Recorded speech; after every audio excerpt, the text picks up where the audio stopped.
निगरान वज़ीर आला सिंध जस्टिस रिटायर्ड मकबूल बाकर ने एक्सपो सेंटर कराची में 18वीं बैनुल-अक़वामी कुतुब मेले का इफ्तिताह कर दिया।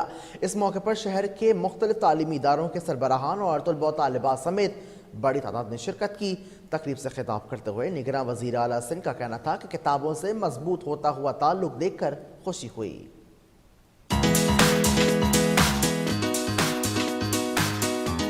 अल्हम्दुलिल्लाह हमारी जो अब यूथ है, मैं अपने बच्चों की बात करूंगी और यहाँ रश में देख रही हूँ, बच्चों को लेकर आए हैं तो बच्चों का मतलब पढ़ने लिखने की तरफ अब रुझान मैं देख रही हूँ डिजिटल मीडिया से हटकर बुक्स की तरफ आ रहा है।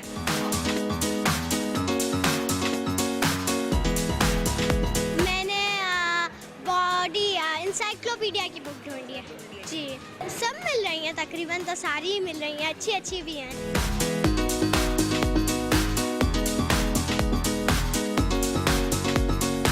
यहाँ पे मैं कहता हूँ यहाँ पे सबको आना चाहिए, अपना टाइम बर्बाद ना करें। ये अच्छी चीज़ें, यहाँ पे बुक फेयर्स लगते हैं, बहुत अच्छे अच्छे मतलब टॉपिक्स होते हैं यहाँ पे, हर जगह के होते हैं, बाहर कंट्रीज़ के होते हैं। मुझे अच्छी लगी और जैसे मुझे जो चाहिए होती है, जैसे मैं पॉलिटिक्स और हिस्ट्री के हवाले से पढ़ता हूँ तो मुझे बहुत सारी जो रिक्वायरमेंट्स थी मेरी, तो अल्हम्दुलिल्लाह मुझे वो सारी किताबें मिल गई यहाँ पर।